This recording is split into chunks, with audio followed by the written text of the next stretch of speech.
One of the costliest habits I see in ordinary people is not laziness, it is obedience to expired rules. The rules expired quietly, which is what makes them so dangerous. People still think adulthood must look the way it looked for their parents. They still think buying a house is always the responsible move. They still think avoiding credit is automatically prudent. They still think that working hard, staying loyal, and waiting patiently will be enough. They still think passion alone should dictate where they build their economic life. They still think all debt is evil, all leverage is reckless, and all ambition should begin with cash already saved in a checking account. I have no real affection for that kind of thinking. Not because tradition has no value, it does, but because tradition becomes expensive the moment people keep following it after the environment has changed. And the environment has changed, housing costs changed, wages changed, technology changed, how companies hire changed, how value is created changed, how fast average skills get replaced changed, how capital moves changed, how institutions evaluate your reliability changed. The trouble is that people often do not update their beliefs when the numbers update. So they keep walking into a modern economy armed with old slogans. Then they feel ashamed when the slogans stop working. I would rather throw out the slogans than shame the person. That is where I would begin. Not by asking how to make money, by asking whether your beliefs about money belong to the world you actually live in. That is a much better question. I have spent most of my life around markets and business, and one thing remains true whether people like it or not. The market does not care very much about your sentimental relationship to an old script. It pays according to current incentives, current scarcity, current leverage, current risk, and current usefulness. That is why I have always thought that money behaves more like a language than like a reward. If you do not speak the language, the world feels hostile. If you do speak it, the world may still be hard, but it becomes readable. Readable problems are a blessing. Unreadable problems become superstition. Most people are not financially stuck because they are unintelligent. They are stuck because they are trying to solve modern financial problems with inherited moral shortcuts. House equals success, rent equals failure. Debit is clean, credit is dangerous, hard work always rises, passion should lead, business requires your own cash. The rich got lucky, the system is too unfair to understand anyway. You can build an entire life on those sentences. You can also ruin one. I want something better than sentence.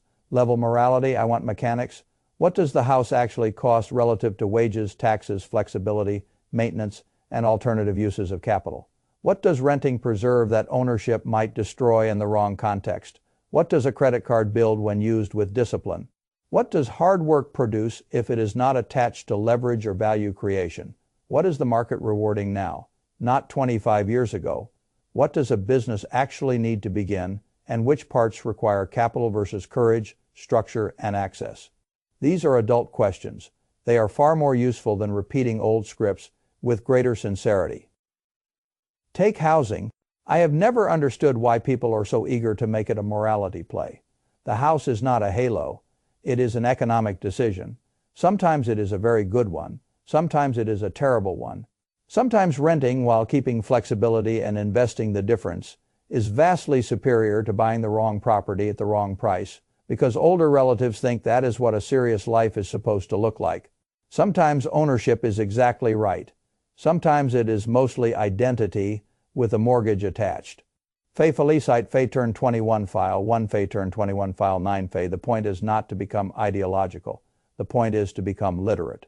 Literacy means the house is no longer a symbol first. It becomes numbers first, interest, taxes, maintenance, transaction costs, opportunity cost, flexibility, time horizon, and what the decision does to the rest of your system.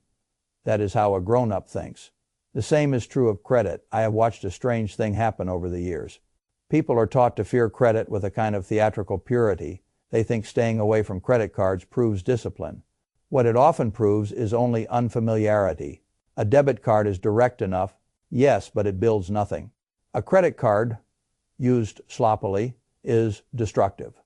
A credit card used intelligently is a tool for payment history, fraud protection, rewards, and future financial access. Modern life does not care whether you have a noble emotional opinion about credit. It cares whether you have a usable credit file. Fay Felicite, Fay turn 21, file 9, Fay turn 21, file 5 Fay. That is what I mean by the language of money. Tools are not moral until context assigns them one. A hammer is not good or bad. It depends what you strike with it. Leverage is the same, debt is the same, credit is the same. This is one reason I have no patience for cartoon level financial morality.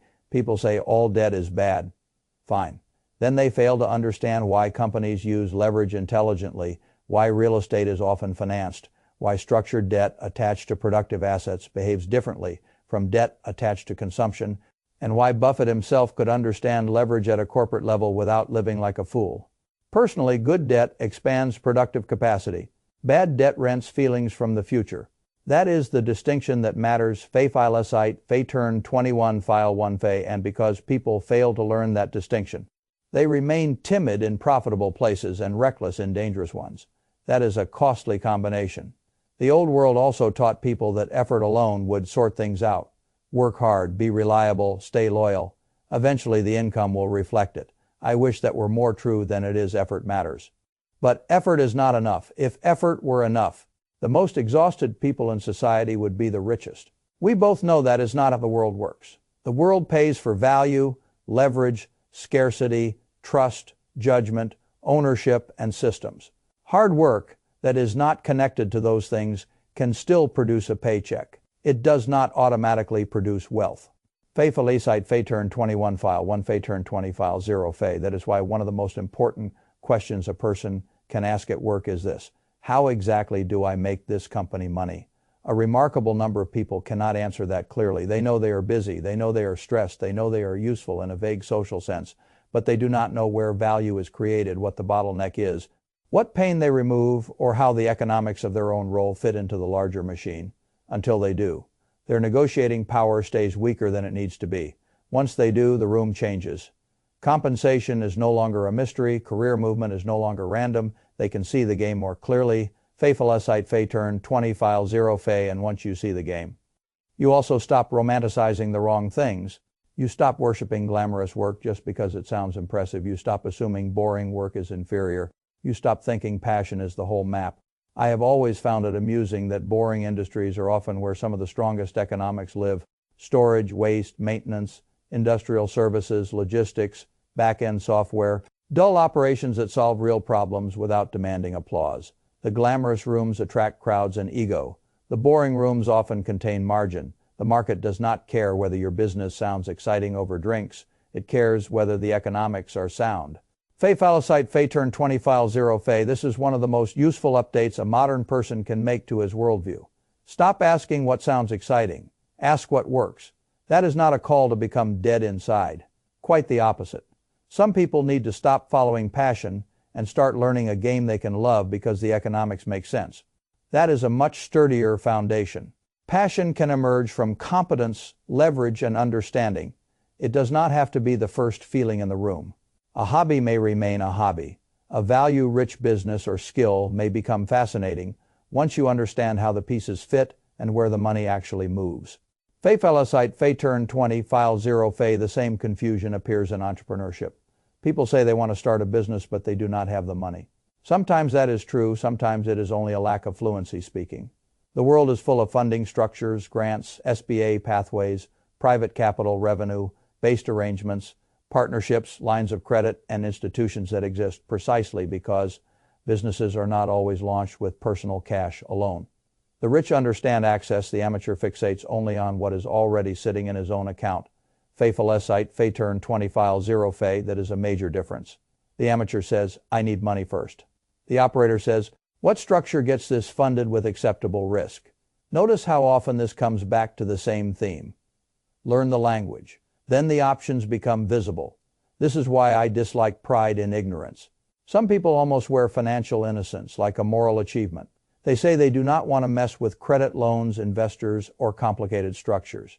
That is their choice. It is not a noble one if the result is simply that other people who learn the tools keep building while they keep admiring their own purity. The world does not reward purity very consistently. It rewards understanding at the same time. Understanding should not turn into theatrical recklessness. Another expired rule of the current culture is the romance of the grand leap. Quit the job. Bet on yourself, burn the ships. Start the business tomorrow. Lovely movie scene, weak business plan. Survivorship bias has made a fortune selling people that fantasy. Real businesses often do better when they are built. While salary still covers the groceries, stability improves decision quality. Cash flow lowers panic. Panic is a terrible partner. Faithful site Fay turn 20 file 0 Fay I trust structure more than courage theater, and I trust fixers more than complainers. One of the best ideas in the source material you gave me is the distinction between people who solve problems and people who orbit them waiting for somebody else to act. Profit tends to gather where friction is removed, if you can make a process clearer, faster, safer. Cheaper or more trustworthy, you are standing close to money, whether you know it yet or not. Teams pay fixers, customers pay fixers, markets pay fixers, freeloaders and excuse collectors. On the other hand, tend to become very articulate about why progress never arrived. Fay file site Fay turn 20 file 0 Fay prefer fixers. That preference matters in personal finance as well. The same person who freeloads at work often freeloads in his own accounts. He lets debt sit unexplained. He lets subscriptions drip. He lets fear choose inactivity. He lets old rules choose major purchases.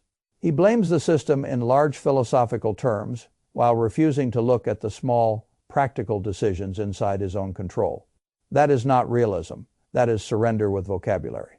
Now let us talk about environment. People are contagious. Their standards are contagious. Their excuses are contagious. Their discipline is contagious. Their drift is contagious. If everybody around you is normalizing debt, overconsumption, weak negotiation, and emotional spending, that becomes the local language whether you like it or not. If you spend time around builders, savers, investors, operators, and problem solvers, a very different kind of normal settles over your thinking. This is not magical. It is simply what social environments do. They teach your nervous system what to consider. Ordinary Fay file site Fay turn 20 file 0 Fay that includes partners, it includes friends, it includes leaders, it includes the digital rooms you step into every day. I would take environment seriously because modern life is too complex to pretend that character is built in total isolation. But even then I come back to the same core rule. Do not ask the world to become fairer before you learn the rules that already exist. The game may be unfair. It is still playable. A market may be harsh. It is still legible. AI may be flattening average labor. That still means there are better rooms to move into, stronger skills to build, more differentiated value to create, and old scripts to discard. Faithfully site Fay turn 20 file 0 Fay turn 21 file 8 Fay. That is what financial adulthood really looks like, not repeating old advice with greater conviction, not buying symbols to prove you are serious, not fearing tools because nobody explained them well, not confusing effort with leverage, not waiting for passion to descend from heaven. It looks like updating your map. That phrase matters a lot to me. Update the map on housing, update the map on work, update the map on credit, update the map on business, update the map on what rich is supposed to mean, update the map on what kind of room you need to be in, update the map on what the market currently rewards. Once the map is current, behavior improves almost automatically. The person stops asking what makes him look mature and starts asking what improves his economics. He stops chasing prestige and starts respecting margin. He stops rejecting useful tools because old rules frame them badly. He stops calling confusion morality. He stops asking his money to tell a sentimental story and starts asking it to build a useful life. That is a far better relationship with money. Not emotional, not theatrical, not nostalgic, useful and useful, repeated long enough becomes wealth. That is the point I want people to carry. Not every old rule deserves obedience. Not every cultural script deserves loyalty. Not every financial fear deserves reverence. And not every exciting room deserves your ambition. Learn the language, learn the rules, update the map, then move with discipline. That is how ordinary people stop feeling financially trapped in a world that changed before anyone bothered to explain it to them.